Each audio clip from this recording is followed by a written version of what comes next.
하는 그런 성도의 삶을 살게 하옵소서. 부족한 종 붙잡아 주시고 선하게 인도하옵소서. 예수님의 이름으로 기도드리옵나이다. 아멘. 자, 우리 인사합시다. 은혜 받읍시다. 할렐루야. 네. 성탄절은 예수님께서 탄생하심을 기뻐하고 감사하는 날입니다. 그러므로 성탄절의 주인공은 산타크로스가 되어서는 안 되는 것이죠. 이제 시내나 가게를 보면은 성탄절 장식들을 이렇게 보게 되면은 예수님을 찾기보다는 산타크로스가 많이 데코되어 있는 모습들을 보면서 이 성탄절에 대해서 참 우리 앞으로 자라는 우리 아이들, 우리 다음 세대들이, 특별히 성도들의 자녀들이 성탄절을 예수님의 탄생, 또 예수님이 주시는 은혜를 생각하기보다는 산타크로스를 생각할까봐 좀 염려되는 그런 상황입니다. 성탄절의 주인공은 또한 여러분의 사랑하는 자녀들, 여러분의 사랑하는 손자, 손녀들이 되어서도 안 됩니다. 사랑하고 귀엽고 예쁘지만 성탄절의 주인공은 예수 그리스도가 되어야 합니다. 성탄절은 하나님이신 예수님께서 우리를 구원하시기 위해, 우리를 대신하여 죽으시기 위해 이 땅에 오신 날입니다. 그래서 예수님의 탄생을 온 백성에게 미칠 큰 기쁨의 좋은 소식이다라고 천사가 전했습니다. 누가복음 2장 10절 말씀 같이 한번 읽어보겠습니다. 천사가 이르되 무서워하지 말라. 보라, 내가 온 백성에게 미칠 큰 기쁨의 좋은 소식을 너희에게 전하노라. 아멘. 이 누가복음 2장 10절을 보면 예수님의 탄생이 온 백성에게 미치는 큰 기쁨의 좋은 소식이다라고 그렇게 말씀하고 있습니다. 왜 그러냐? 예수님께서는 죄로 죽은 사람들을 구원하기 위하여 이 땅에 오셨기 때문입니다. 그래서 성탄절은 우리에게 큰 기쁨의 날인 것입니다. 성탄절이 우리에게 참으로 큰 기쁨의 날인 것은 틀림이 없습니다. 하지만 하나님이신 예수님에게는 하나님으로서의 영광을 버리고 사람이 되신 날이죠. 무한하신 하나님이신 예수님께서 유한한 사람의 몸을 입으시고 이 땅에 오신 날입니다. 성탄절은 영원토록 죽음과 전혀 상관이 없으신 예수님께서 우리를 대신하여 죽으시기 위하여서 태어나신 날입니다. 그러므로 성탄절은 기뻐만 해서 안 되고요, 우리를 살리시기 위한 하나님의 놀라운 사랑과 은혜를 생각할 수 있어야 하고, 그것으로 인하여서 감사할 수 있어야 하는 것입니다. 성탄절은 우리에게 미치는 큰 기쁨의 좋은 소식이기에 기뻐해야 하며, 성탄절은 우리를 구원하기 위해서 하나님이 큰 사랑과 은혜를 베푸신 날이기에 하나님께 감사를 드려야 되는 날입니다. 성탄절의 주인공 되신 예수님께, 그리고 우리들에게 예수님을 보내오신 하나님께 기뻐하며 감사의 박수로 이 시간 힘차게 영광 돌려드리겠습니다. 할렐루야. 아멘. 자, 오늘 이 시간을 통해서 예수님께서 이 땅에 출생하심으로 우리에게 주신 은혜가 무엇인지를 살펴보겠습니다. 그리하여 우리 모두가 하나님께서 주신 성탄의 은혜로 인하여 하나님께 감사와 영광을 돌리게 되기를 바랍니다. 뿐만 아니라 예수님께서 이 땅에 오심으로 우리에게 주신 그 은혜를 부어주셨는데, 그 은혜를 내가 제대로 누리고 있는지 점검하고 어떻게 하면 그 은혜를 누릴 수 있는지를 살펴보는 시간이 되기를 바랍니다. 오늘 이 시간에 우리 주일학교 아이들이 참석했는데요. 제가 여러분에게 선물 드릴게요. 오늘 목사님이 설교하면서 성탄절에 예수님께서 베푸신 은혜를 두 가지 이야기할 거예요. 잘 들었다가 목사님한테 카톡으로 그 내용을 정리해서 보내는 친구에게 목사님이 선물 줄 거니까 잘 들으시고, 오늘 식사하고 나서 1시까지 제게 답을 보낸 친구에게만 선물을 줄 테니까 잘 들으시고 저한테 꼭 카톡으로 답 보내주시기 바랍니다. 스마트폰이 없는 친구들은 엄마 폰으로 보내도 돼요. 보내면서 여러분 친구들 이름을 적어서 보내시면 목사님이 선물할게요. 아시겠어요? 네. 자, 오늘 본문 말씀은 요셉이 약혼한 마리아가 요셉과 동거하기 전에 임신했다는 것을 알고서는 은밀하게 파혼하려고 하는 요셉에게 주의 사자가 현몽하여 천사 주의 사자가 요셉에게 한 말씀이에요. 자, 그 말씀인데 주의 사자가 요셉에게 전한 첫 번째 말씀을 한번 읽어보겠습니다. 마태복음 1장 20절 말씀입니다. 이 일을 생각할 때에 주의 사자가 현몽하여 이르되 다윗의 자손 요셉아 내 아내 마리아 데려오기를 무서워하지 말라. 그에게 잉태자는 성령으로 된 것이라. 아멘. 요셉이 은밀하게 파혼을 생각하고 있을 때에 주의 사자가 요셉에게 전해준 첫 번째 말은 마리아가 성령으로 아기를 잉태했으니 마리아 데려오기를 무서워하지 말라는 것입니다. 예수님은 세상 모든 사람들처럼 남녀의 동침으로 잉태된 존재가 아니라는 거죠. 예수님은 성령의 능력으로 마리아에게 잉태되신 분이십니다. 그래서 예수님을 아담의 후손이라고 하지 않고 여자의 후손이라고 부릅니다. 만일 예수님이 세상 사람들과 똑같이 남녀의 동침으로 출생했다면 예수님은 어쩔 수 없이 아담의 후손이고, 그리고 아담의 후손인 예수님은 죄인인 것이죠. 이렇게 되면 예수님은 세상 죄를 해결할 수 없게 됩니다. 이렇게 되면 예수님의 죽음은 세상 죄를 대속하는 죽음이 아니라 죄인된 자신의 죄 때문에 죽는 죽음이 되고 마는 겁니다. 예수님은 처녀의 몸에 성령으로 잉태하여 출생되어진 여자의 후손으로 아담의 원죄하고는 전혀 상관없는 죄가 전혀 없으신 분이십니다. 성령으로 잉태되신 예수님의 존재의 시작은 언제부터였을까? 성령으로 잉태된 그 순간부터 예수님이 존재하게 된 것인가? 언제부터 존재했느냐? 성경을 보면 예수님의 존재하심은 태초부터다라고 말씀하고 있습니다. 요한복음 1장 1절 우리 어제 오후 예배 시간 때 읽었는데 한 번 더 읽어보겠습니다. 태초에 말씀이 계시니라. 이 말씀이 하나님과 함께 계셨으니 이 말씀은 곧 하나님이시니라. 아멘. 여기서 말씀은 예수님을 의미합니다. 예수님 말씀은 태초부터 존재하셨습니다. 태초부터 존재하셨다는 것은 예수님이 영원부터 존재하셨다는 것입니다.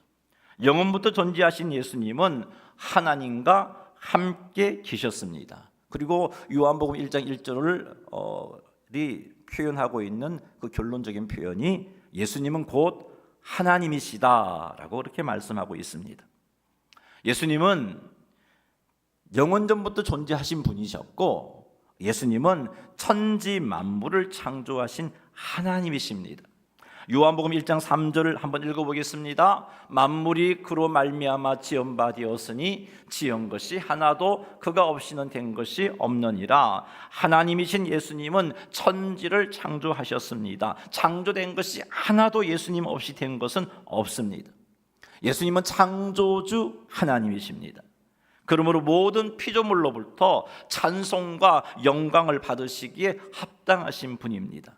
이런 분이 우리를 대신하여 죽으시고자 마리아에게 잉태되어 사람이 되셔서 이 땅에 오신 것입니다.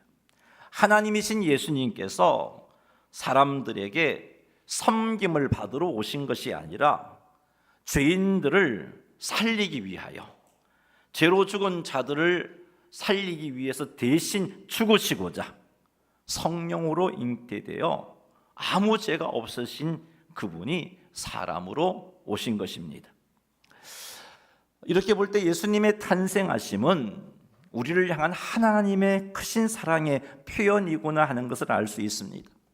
죄로 죽은 우리를 살리시려고 하나님이신 예수님께서 성령으로 잉태하여 사람으로 출생하신 하나님의 크신 사랑과 은혜가 임한 날이 성탄절이구나 하는 것을 알 수 있습니다. 하나님이신 예수님께서 성령으로 잉태되어 죄 없는 사람으로 오셔서 우리의 죄를 사하여 주신 그 크신 은혜와 사랑을 기억하며 우리는 마음과 뜻을 다하여 하나님께 감사하고 하나님을 사랑하는 일에 힘써야 되는 것입니다.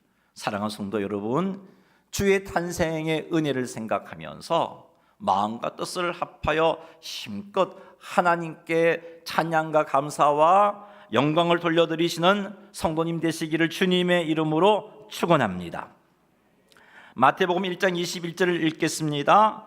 아들을 낳으리니 이름을 예수라 하라. 이는 자기 백성을 그들의 죄에서 구원할 자이심이라 하니라. 자, 여기서 예수님이 이 땅에 오심으로 주신 은혜가 한 가지 설명할 거예요. 잘 들으시고 정리하세요. 자, 주의 사자가 요셉에게 마리아가 아들을 낳을 것인데 그 이름을 예수라 하라라고 일러줍니다. 예수님의 이름의 뜻은 여호와가 구원하신다라는 뜻입니다.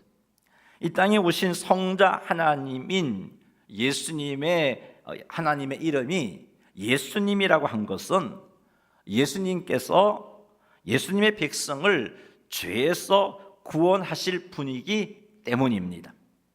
예수님께서 이 땅에 오심으로 우리에게 주어진 은혜는 우리가 죄에서 구원함을 받은 것입니다. 예수님의 구원의 은혜를 잊기 전 우리는 다 죄인이었습니다. 이 땅에 존재했던, 그리고 존재하고 있는, 그리고 앞으로 존재할 모든 사람들은 다 죄인입니다. 모든 사람들은 아담의 후손으로서 다 죄인으로 출생합니다. 이 땅에 모든 사람들이 죄인인 증거는 누가 죄를 가르쳐 주지 않아도 죄를 짓는다는 것이고, 죄인이기 때문에 하나님을 알 수 없다는 것이고, 죄인이기 때문에 하나님에게서 멀어진다는 것이고, 죄인이기 때문에 하나님 말씀에 불순종한다는 것입니다. 죄인들은 하나님을 대적하고 계속해서 죄를 짓고, 죄로 인하여 고통을 겪으면서도 또다시 죄를 짓고, 그러다 죽어 심판받아 지옥 가게 되는 것입니다. 이런 우리를 가리켜서 죄로 죽은 존재라고 성경은 말하고 있습니다.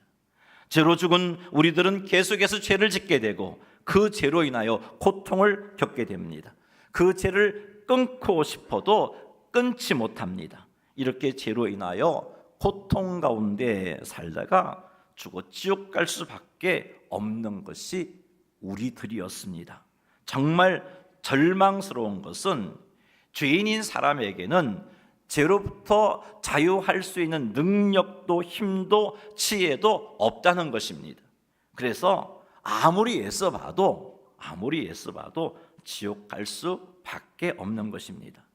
이런 사람들을 위해서, 이런 사람들을 죄에서 구원하시려고 예수님께서 탄생하신 겁니다. 스스로의 힘과 능력과 지혜로는 죄에서 구원받을 수 없는 사람들을 구원하시기 위하여서 하나님이신 예수님께서 사람이 되어 이 땅에 오신 것입니다. 그래서 예수님의 탄생하심이 온 백성에게 미칠 큰 기쁨의 좋은 소식이라고 하는 겁니다. 죄로부터 예수님의 백성들을 구원하시기 위하여서 탄생하신 예수님께서 약 2000년 전에 십자가에 달려 죽으셨습니다.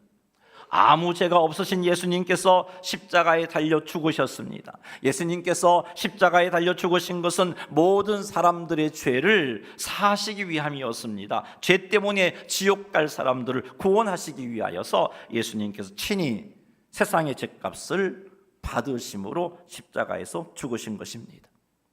예수님께서는 사람들을 죄로부터 구원하시기 위하여 이 땅에 오셨고, 그리고 죄로 죽은 사람들을 구원하시기 위하여 십자가 위에서 죄인들을 대신하여 죽으셨습니다. 죄인인 나를 구원하기 위하여 이 땅에 오셨고, 죄인인 나를 구원하기 위하여 십자가 위에서 죽으신 것입니다. 이렇게 예수님께서는 죄인인 우리를 대신하여 죽으시기 위해서 오신 겁니다. 그리고 이 땅에 오신 예수님께서는 우리를 위하여 조롱을 당하시고 침뱉음을 당하시고 채찍을 맞으시고 십자가에 못 박혀 죽으신 것입니다. 그리고 죽은 지 3일 만에 부활하심으로 말미암아 예수님이 짊어지셨던 세상의 모든 죄들을 다 해결하셨음을 선포하셨습니다. 이렇게 하여 세상 모든 사람들이 죄에서 구원받을 수 있는 구원의 길을 완성해 놓으셨습니다. 그리고 성령 하나님께서 구원받은 성도들을 통해서 죄인들을 불러 구원의 길로 초청하고 계십니다. 우리 역시 구원의 길로 초청하시는 성령님의 역사하심으로 예수님을 믿게 된 것입니다.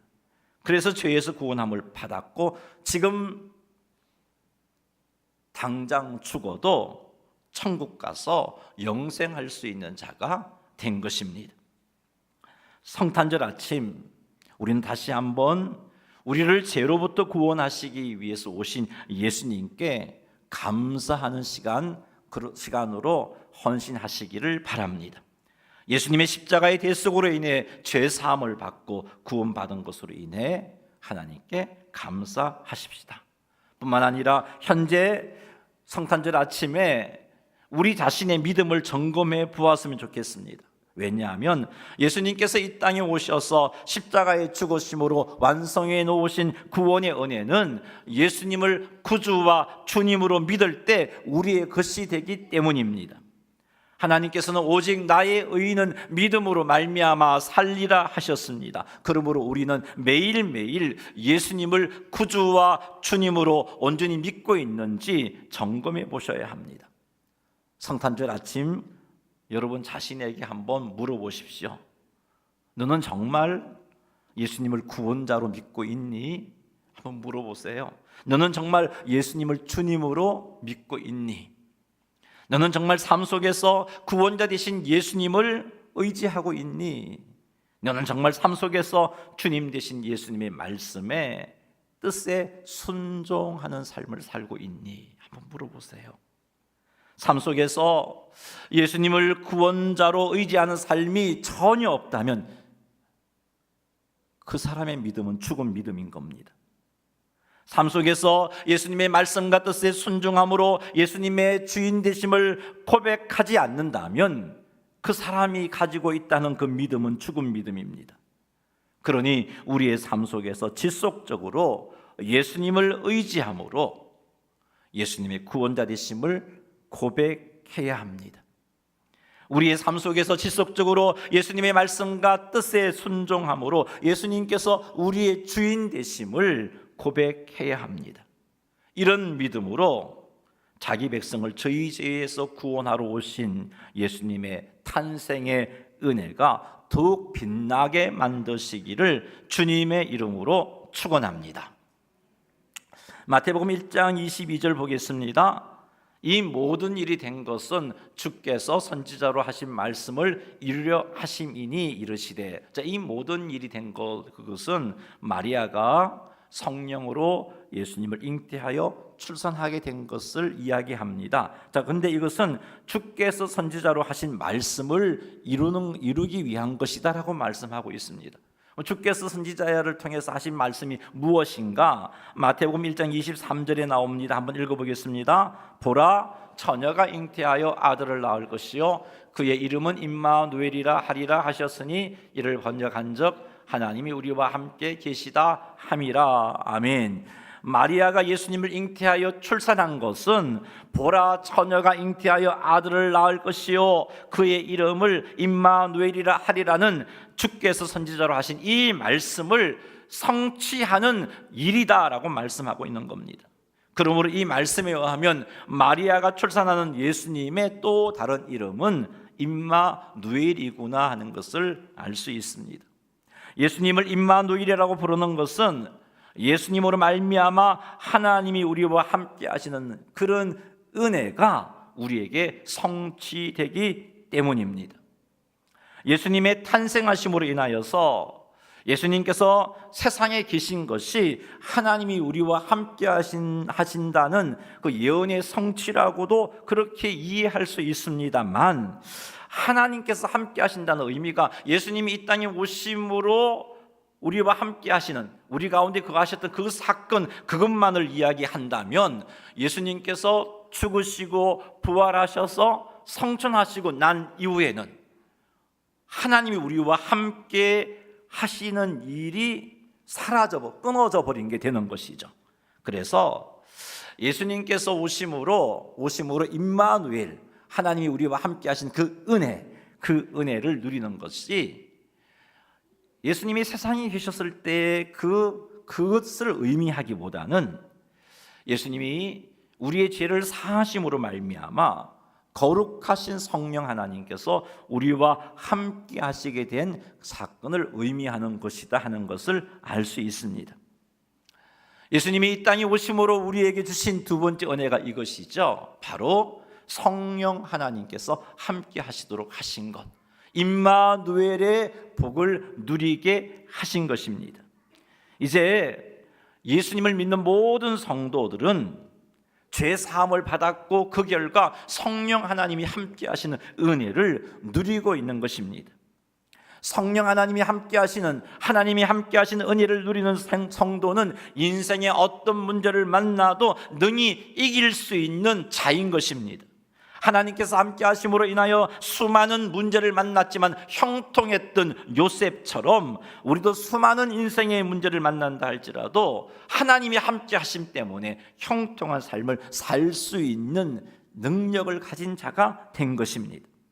그러므로 성탄절 아침 우리에게 임마누엘의 은혜를 누리게 하신 예수님께 감사와 찬송을 드리시기 바랍니다. 우리에게 임마누엘의 은혜를 누리게 하시고자 이 땅에 오신 예수님으로 인하여서 기뻐하고 즐거워하시기를 주님의 이름으로 축원합니다. 말씀을 맺겠습니다. 예수님께서 이 땅에 오심으로 우리에게 주어진 은혜가 두 가지였습니다. 첫째는 우리에게 죄 사함의 은혜가 주어졌습니다. 예수님께서 우리를 죄에서 구원하기 위해서 오신 것이죠. 자, 그런데 여러분, 예수님은 오셔서 우리의 죄를 사하여 주셨는데 여러분은 죄 사함의 은혜를 누리고 있습니까?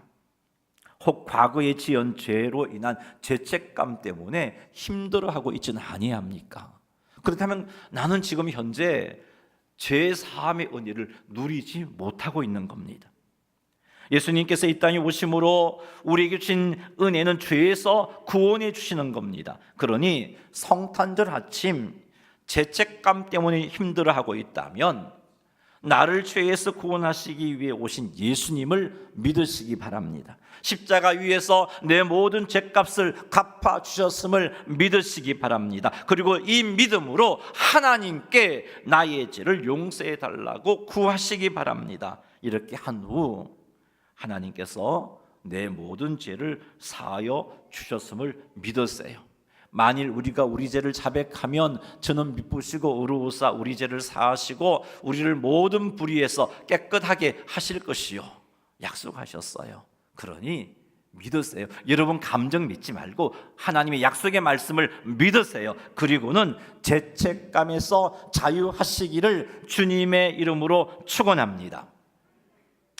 그리고 우리가 주의해야 할 것이 있는데, 이렇게 하면 하나님께 용서를 받지만 이렇게 우리가 예수님을 믿고 우리 죄를 자백함으로 죄 용서함을 받았다 할지라도 내가 죄를 지음으로 인하여서 피해를 준 지체가 있다면 반드시 찾아가 용서를 구하시기 바랍니다.